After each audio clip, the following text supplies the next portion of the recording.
We're here at International 5. PyrionFlax. Hello. This is our first interview. This is the first one. Always get the nerves out. This isn't our first interview, but this is the Right. first This is the interview first you're one doing at the for event, right? this event for me. Right. You know, and this is the first time you're doing anything for this event too, right? I've done nothing. Yeah. So, yeah. So they fly us here relatively early, Yeah. and then it's like a vacation. It is. Yeah. We had the players' dinner. Mm-hmm. Getting over the jet lag. I woke up Yeah. at 5 this morning. Okay. The day before I woke up at 3:30, so it's getting better. Mm-hmm. I feel like they wanted to fly me out much closer to the main event, right? But you were like, no. Yeah, I said I'd like to come out earlier, and they said okay. Okay. And then what? I mean, it makes sense. You don't want to arrive. Like the main thing is, I didn't want to miss out on the qualifiers because if I'm at home, I'm not going to watch the qualifiers. You're not gonna want. I'm going to play Dota. If I have the option to play, I'll just play. Really? Yeah. You would play Dota over watching the wild card? They're fighting for their lives. I know, dude. It's just I love playing it. Like I would just play it, or I'd find some other stuff to do. I'd have to look after the kids or something. So I like escaped responsibilities. Uh-huh. I have nothing else to do but watch the qualifiers. That's how it needs to be. Force myself to be disciplined. And what are you doing exactly for? I am on the analyst's desk. Uh-huh. Which should be You're an renamed. analyst. It should be renamed the desk. I mean, I've sullied the very name analyst by being there. But you think you bring a certain perspective, I hope so. a unique I hope so. point of view. Yeah, I honestly think I'm there to represent the average scrub. Pub. You're not average though. I am. What's your MMR? Solo or party? Solo. I haven't solo queued for over a year, so it's probably a little out. Okay, what is it? Like now? 3.2, 3.3. That's above average. The average is like 2.4 or 2.5. Yeah. My So party was up to 3.75 for a bit. Oh wow. That was good, but that was with the scrub nuts. We're a good You're team. in like the. Yeah, the operational. We are the 20%. Well, we'd play against guys that were like really good, and occasionally you queue into these teams, and some of them had like a Twitter account for that team, like they were taking it really seriously. You mean we were like playing against them? in rank they have like a. Yeah, they had like that was their team. Like they had a little banner, they all had the tags, they had like a proper logo and all this. We were just like a bunch of idiots. And what's your go-to if you want to win? You know, like because we all have the 5 a.m. We gotta win one game before we losing go to streak. bed. We gotta win one before Yeah. going to sleep. What is your hero for that? Depends on the enemy team. Okay, but if you I generally will play off lane. Uh-huh. If we want to win, I'll play off lane. Safest place to put the idiot, right? Okay. Because even if you die off lane, everyone's like, well, it's off lane, right? So your job is just Low expectations. Right, exactly. Okay, so I got need it. that right off the bat. So low expectations, a sturdy hero with an escape or can survive. So I Clockwork is my jam, right? I love that hero. Or I'll play like Darkseer or something. But they're only really good against like melee carries in lane. So in that regard, we often play. My friend Barry will play techies. That's our go-to. Okay, it's actually Harry, but we call him Barry. Oh my so god, that is the go-to. your friend is that guy. Yeah, He and is we'll the run guy. Tusk techies off lane. You will? Yeah. Don't you feel like dirty? Well, no, not if we need a win. Oh my god. Got to do it. And we found a new favorite off lane, which is a little less evil. But me and my friend Spalty will play. This sounds terrible. CK Spirit Breaker off lane. And all we do from level 2 is just fight. That's it. We never let up. We just fight. Just charging. That sounds stunning. awful. It was amazing, dude. It was so good. They didn't know what to do. And you win every time with that. No, I mean, it's just good. It gets out a lot of the stress, you know, because we just fight. That's what we want to do. So you're going to be on the desk for the main event? Yeah. What about the group stages? Nothing. So you're just going to be around? Just chilling, yeah. Okay. Yeah. I mean, I've got a few things to do, I guess. You have to eat lunch and... Eat lunch. I like to get lunch. Okay. You gotta go to the secret shop, buy your stuff. Yeah, I like to get the daily news as well. Go to all the meetings. All the meetings, sit there, ask sage questions, you know. No, you really don't have to go to the meetings since they only cover group stages. Yeah, literally the meeting this morning, I missed it. I thought it was at 12, it was at 10, and nobody texted me like, where the hell are you? So I was like, okay. Yeah. I think it's for casters and stuff that need to get their setup right. Exactly, yeah. But I'm just bedding in. I'm like an embedded journalist now. You know, I'm sowing the seeds, getting the stories, so when I'm on the desk, I have something interesting to say. Okay. What are you gonna? Well, give me your thoughts on the favorite teams then. What do you? I mean, like they're gonna hear it here, but not everyone's gonna watch this. So give us a sneak peek of what you're gonna say. Well, I mean, the story hasn't written itself yet, you know, because we haven't seen how they play. But if you were doing the desk right now at the group stage, right, and let's say we're just like about to start it, like what would you say about each team? Well, I haven't done any research yet. Okay. So nothing. You're quite unprepared still. Yeah, I mean, I've got time. Like, I've got a week. Okay. So I'm going to read through the stats Bible. What's the deal with that? There's some drama. I don't know if we're allowed to talk about that drama. Well, I'm asking you. Okay. This is the exclusive. Well, I don't know. Yes, you do. Come on. I don't want to spill the beans about the stats. You don't know anything more than what Reddit knows. No, I do actually. Do you? Yeah. Like what? Well, yeah. What did it say on Reddit? What did they say on Reddit? It said like they made. Do like I need to look the thread up to make sure it's a real thread? They made like a stats document, right? Yeah. And then Knoxville made the stats. Yeah, they made a stats document and they gave it to the casters. Yeah. And then someone leaked it to one of the teams. Yeah. And Valve, believing that it should be fair, gave it to all the teams. Yes, that is what happened. Yeah. So I spoke to some of the. Did I leak it? No, I didn't leak it. If you were the one that leaked it, which team would it be? What? Who would I leak it to? Yeah. Well, none. I mean. Well, no. If you had to pick one. If I have to pick one. Yeah. Well, that's like saying that you want me to pick my favorite team. Yes. No. I would probably give it to the team that I. It's not your favorite team. It's the team. Like if Secret's your favorite team, maybe they're good enough already. You know. Exactly. They don't need the help. So which team would you give it to that you really wanted to like? A team that I think really needs help. Helped out. You know. Well, Conrad's involved with Cloud9, right? So you give it to They Cloud9. need help because they got comrades. So yeah, I give it to Cloud. Okay. I would give it to Archon. Okay. You know, they gotta get in. You know. Yeah. Because like two of those teams that came to TI are getting nothing. Yeah. Right. Yeah. The two wildcard losers get nada. Yeah. So it's like 0 to 50K. That's the first. Yeah. So two weird things so far from talking to the teams, right?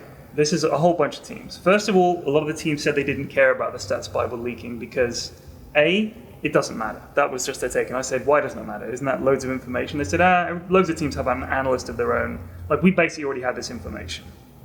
Second of all, they said, well, we're not going to benefit from it because we could already beat these teams without this information. Maybe some of the teams that aren't as good will take it and use it.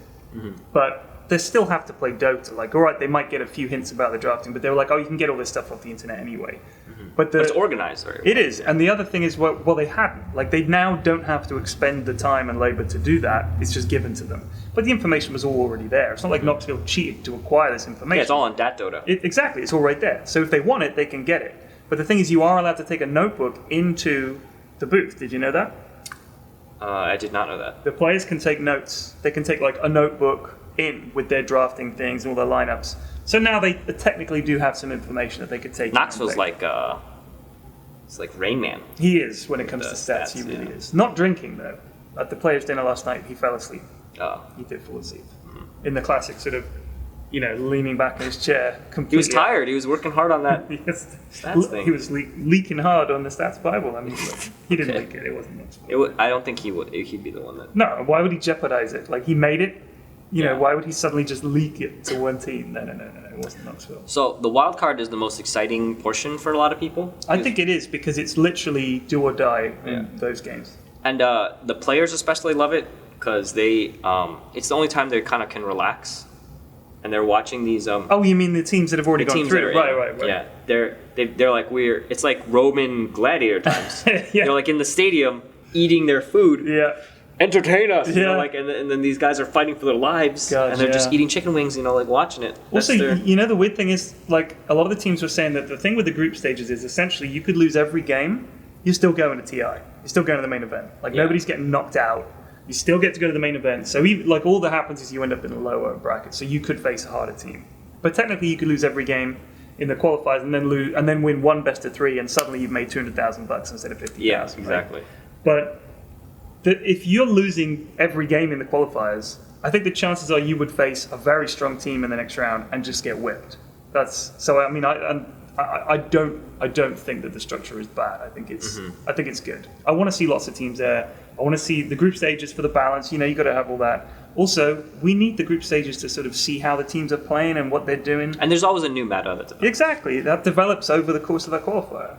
Okay. Give me your dream finals. Set it up. EG versus Secret. Well, tell them exactly what happens, like the storyline leading up to it. It's 3-2, and it's the best game. Okay, but you got to be more specific than that. Okay. Because that's what everyone thinks. You want create a unique scenario, both inside and outside the booth. Oh, jeez. That well, do you need some time? No, I mean, geez, I mean, some time to think about it. You know, our hero has to overcome adversity. Exactly. Is changed by the process of overcoming that adversity and emerges triumphant. Okay, so what happens? Honestly, I don't mind who wins out of EG or Secret. Like, I'm not a fanboy of any team. But what would be the fun? Like, what would be the coolest? I just think EG Secret as a grand final. Okay. But even then, the thing is, if let's say Cloud9 got to the final and they did it, you know, then it would be kind of like that. In itself, would be a great story. So, any upset over those two teams would be really exciting. Yeah, I think. It's like, let's say it came down to the deciding game between EG and one of the less favored teams, and they Newbie. and EG lost, right? Newbie repeat. Yeah, Newbie. I'm cheering for the Newbie repeat. God, You think it'll happen? I don't know. I don't know if they won last year because they came across this strat. Like they were out apart from like they had to win that one game, right? Yeah, but they don't have the same players. No, They have A, they three don't of have the same players, yeah. and B, I don't think that the meta at the moment is as simple as you pick this and it can't be stopped. And I thought it just But happened. they to be were that way. they were like. But were they playing elimination that? game. Were they playing that exact strat up to that point? I don't know. I don't remember. But they got hot at the right time. They did, and they didn't lose a game. I mean, you can't forget that. They literally didn't drop a game. From almost being knocked out to winning the tournament, they just won the whole thing. It's pretty ridiculous. But I don't think they'll do it again. I think if you talk to a lot of the teams and the coaches and stuff, like Charlie's very confident. He thinks EG are going to do really well. Mm-hmm. Conrad is confident that Cloud9 are playing really well. I've heard LGD looking really good. Secret are always confident, and you know they're a ridiculously good team. I think a lot of people are saying that Secret is like one of those teams that's just a notch higher than everybody else. They can just do something a bit different. I would like to see a team try some ridiculous strat, just something that nobody saw coming. Like they've figured something out with the meta that works and just completely roll over somebody. I would like to see that because I've got a rough idea of which hero is going to get picked a lot. Leshrac. Exactly, and I'd like to see Techies, right? He's ridiculous. Seriously, you talk to the players; they all agree Techies is ridiculously good. You think he's going to pick a lot? Give me an over/under. 15 times. I don't know about 15. I reckon he could get picked 10 times. I reckon a main event he might get picked 3 or 4 times. I reckon because he's like the kind of. He is fun to watch, though. I actually, as much as I hate Techies, as a neutral, not being involved, it's like watching somebody else. It's like watching America's Funniest Home Movies or something. You know, it's like watching someone fall over something. It's watching someone tilt. Yeah. Because you've all been there and you're just like, I hate playing against this guy, but when I watch others struggle, it's actually quite fun. Yeah, it is. So I don't know what they call that. What do they call it? Schadenfreude. That's what Schadenfreude. Yeah. Schadenfreude and Schuden. Yes. Yeah, that people love watching others suffer against techies. Yeah. Because you've always been in those games where the techies team has a Medusa. Yeah.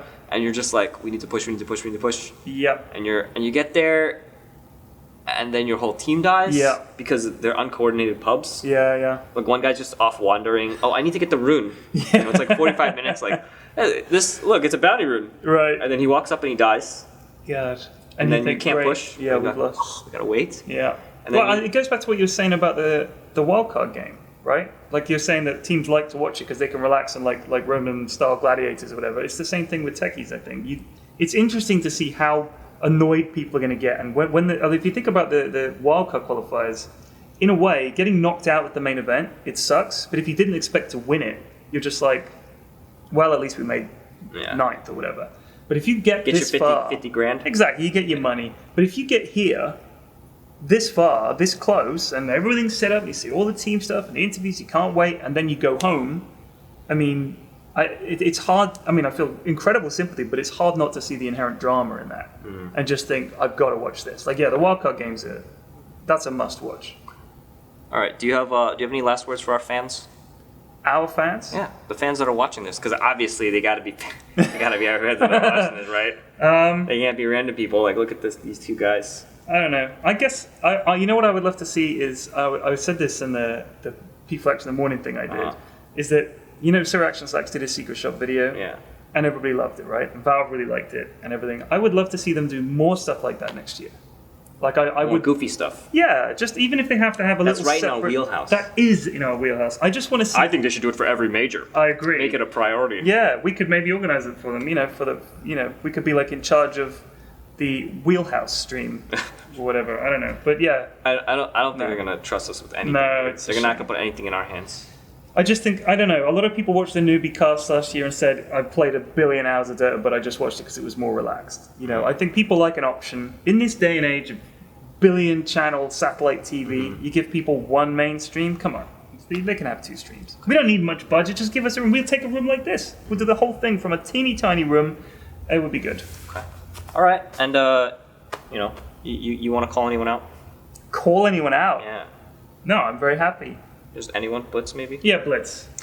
Yeah, screw it. Blitz. Why Blitz? Why? Yeah. He's very tactile. He's very touchy-feely. He does. He's very touchy-feely.